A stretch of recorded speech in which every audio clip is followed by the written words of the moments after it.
So comment below if you recognize this picture. I'll give you a hint. This is a heart. This is a coronary artery calcium score. So guess what those white dots are? We're going to talk a little bit more about coronary artery calcium score for this video.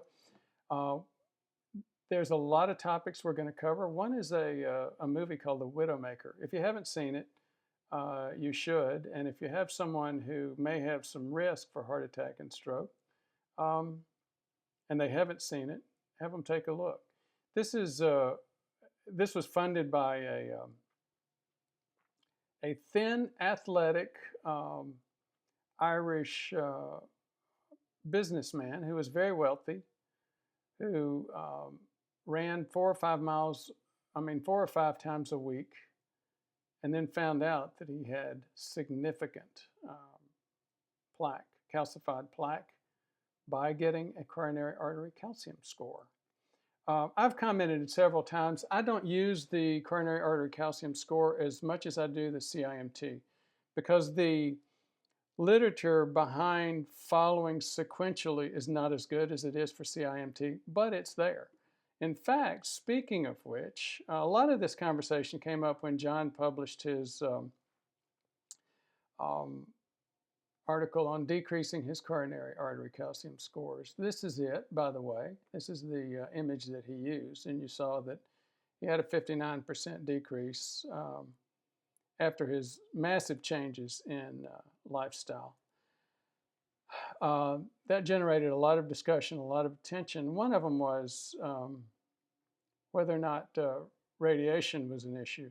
The reality is, we talked about that. I did a separate video on that. You get what's called about a I think a sievert or a millisievert. It's basically equivalent to the risk of 1 lifetime in 1 in 1,000 lifetime risk.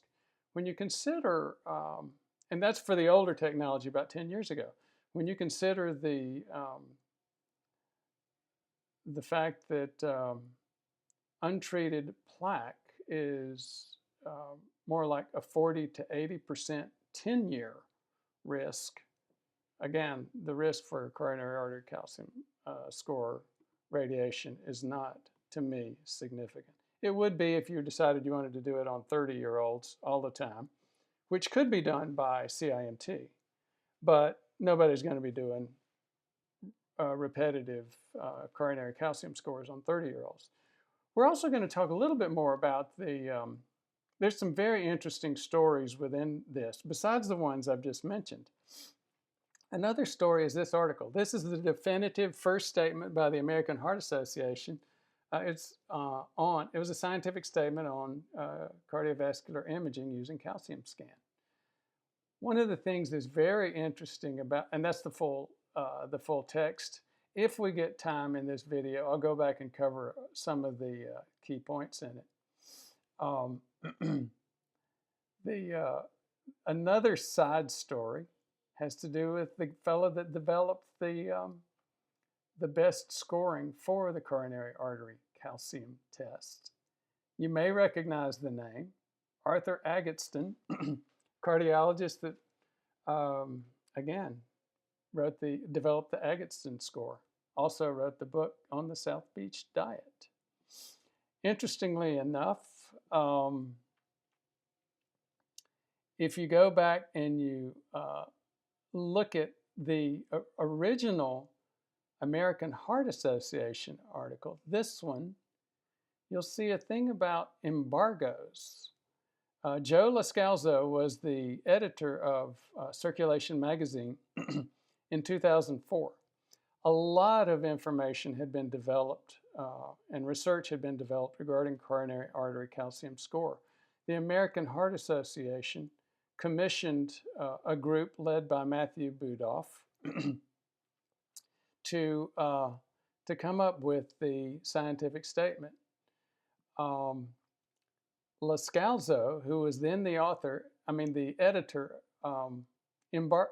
basically said, look, I'm not going to publish this. He held it off for about a year, but it still came out. His point was, how did this situation come about?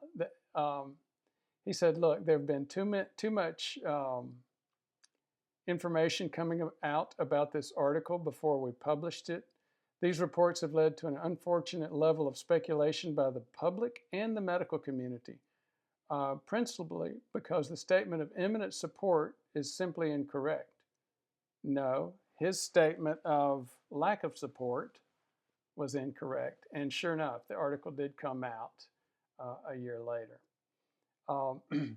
Before I go on and before I get into depth on that article, let me just cover something very quickly. The Agatston score itself. 0 is a pretty reliable negative test. 1 to 10 is minimal. 11 to 100 is mild coronary atherosclerosis with calcification. 1 to 400 is moderate, and over 400 is high. And I will routinely see patients with over 1,000. As you saw back with John's, he never really got that high, but he did have moderate risk according to that Agatston score. Now let's get back to the circulation article. Basically, the scientific statement. It covers a lot of very interesting points, some of which have been updated. For example, we will see in this article that they didn't, that the jury was still out on sequential coronary calcium scores. Budoff, the head of that policy committee, actually published something in 2013. This is a 2006 publication. In 2013, Budoff came out with some research supporting use of sequential. The jury is still out. You'll still see a lot of debate, as you may have during some of our comments. But again, as I've mentioned, I think it's a viable solution, especially when you get really messy, confusing CIMT scores. Now, here's the executive summary. Reviews the scientific data on cardiac CT related to coronary artery disease and atherosclerosis. It describes what it is, gets into some discussion about limitations. It uses the natural contrast. For those of you who are wondering, yes, there are some studies where you can use radioactive contrast, but that's not what this is. Majority of published studies have reported using the Agatston score. And you remember we talked about Dr. Agatston of South Beach Diet fame. Now, here's where it starts to become very important. You have people that have low to moderate Framingham risk scores, but there's a question. These folks should have a coronary artery calcium score. And as I've pointed out before, there's no radiation associated with CIMT. CIMT shows a better sequential thing, so these folks should have a CIMT. Again, one of the biggest problems is access, so I think both of these studies are far better than a stress test. As I've mentioned a few times, the problem with stress tests is that there are way too many false negatives. Now, if that sounds a little bit technical, let's just think through what happened. There was a very celebrated case, Tim Russert. He had a negative stress test in March of 08, and then in June of 08, he died with a heart attack in the newsroom. You don't get so many false negatives with these studies.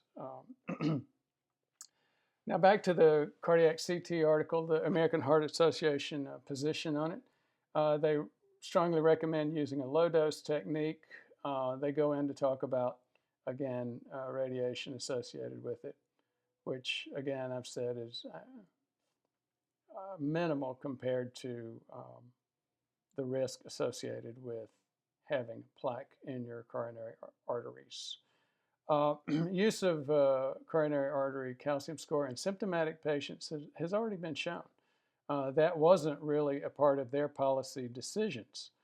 They did go on and talk quite a bit about EBCT, which is electron beam CT versus multi-source CT. Not going to get into that discussion. There's still a little bit of research and back and forth going on with that at this point. The cardiac CT technology is rapidly evolving, and again, that means better studies, less radiation. Again, a good study. And again, a little bit of a moving target in terms of trying to nail some of these things down.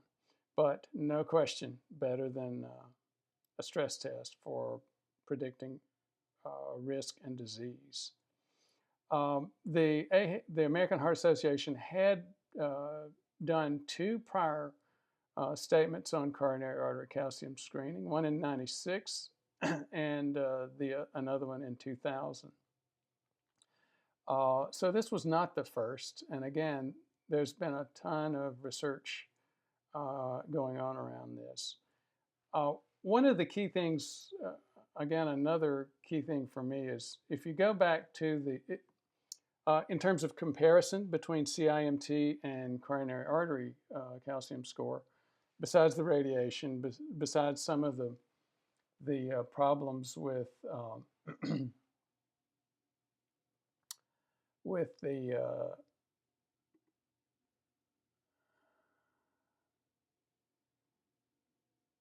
scoring is this.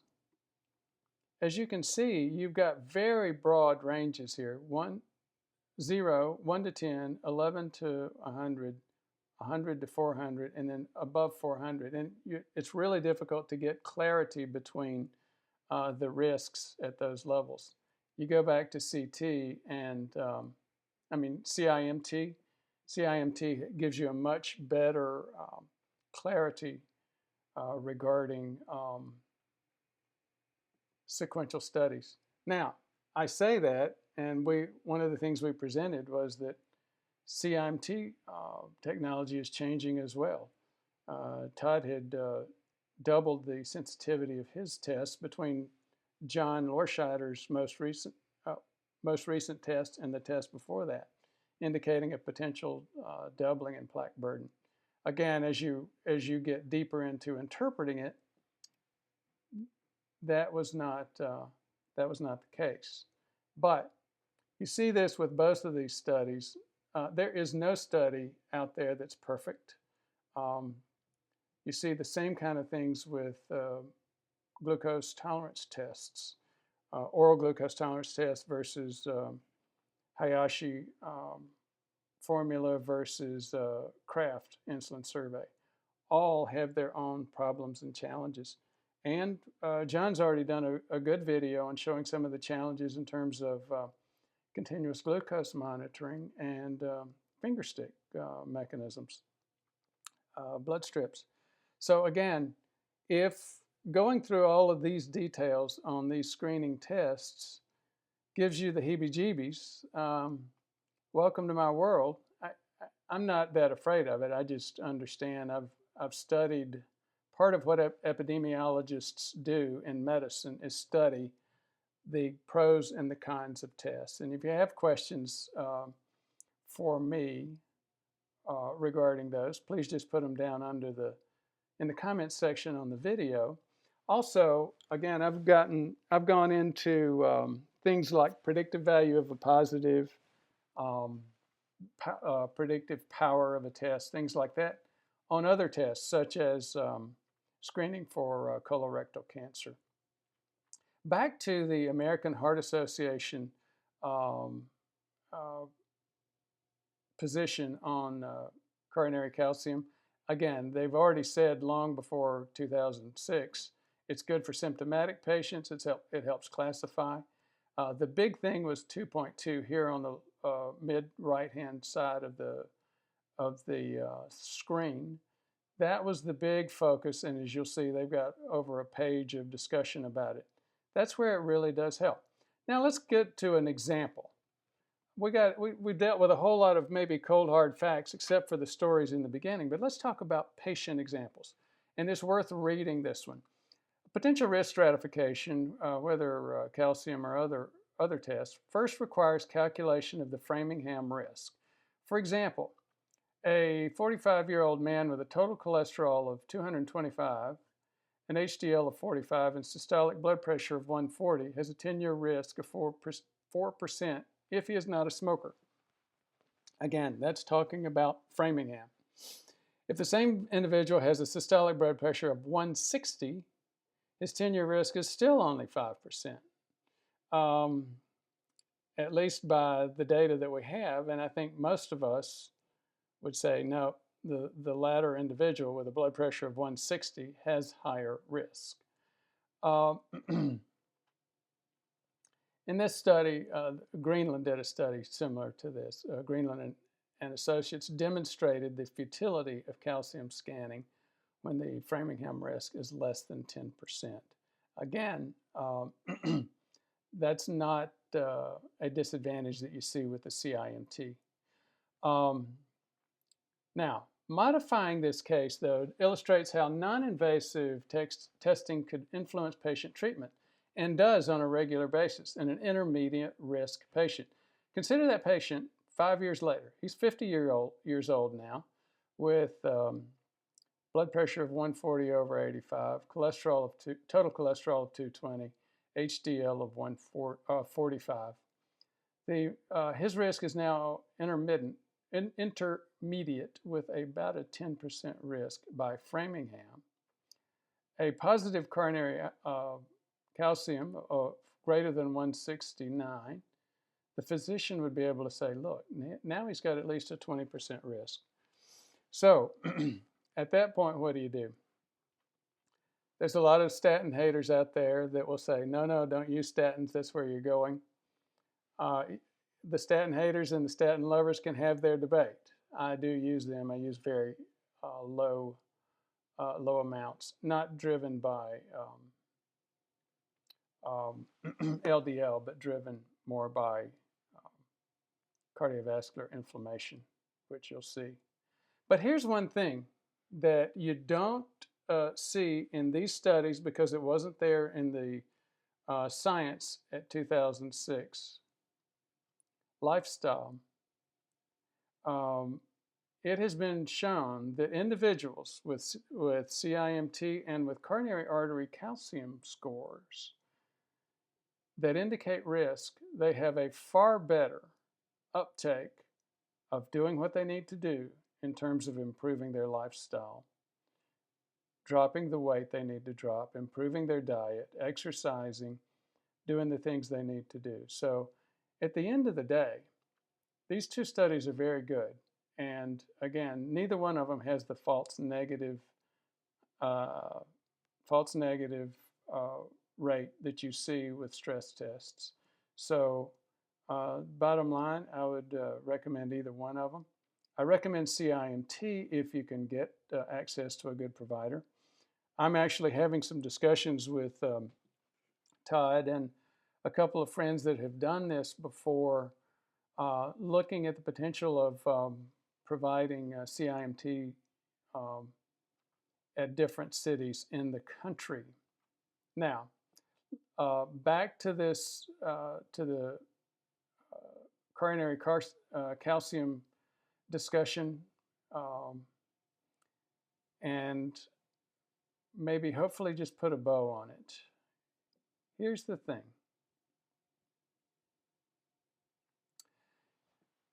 EBCT, that's one of the versions. Basically, coronary calcium has undergone a 20-year period of testing for reliability and validity. It's now established, this was back in 2006, it's now established as a useful technique in identifying individuals with or at risk for coronary heart disease. And they were right. As much politics and anger and frustration and editors like Loscalzo pulling the information for another year, and people not watching the movie The Widowmaker. This is a good test. And again, as I've added a couple of times, I don't use it that much because I've got great access to a high quality CIMT. I know there have been comments coming from England and Australia, some folks having what they consider good access, some with not so good access. So again, if I didn't have CIMT access, I would clearly be using coronary calcium scores.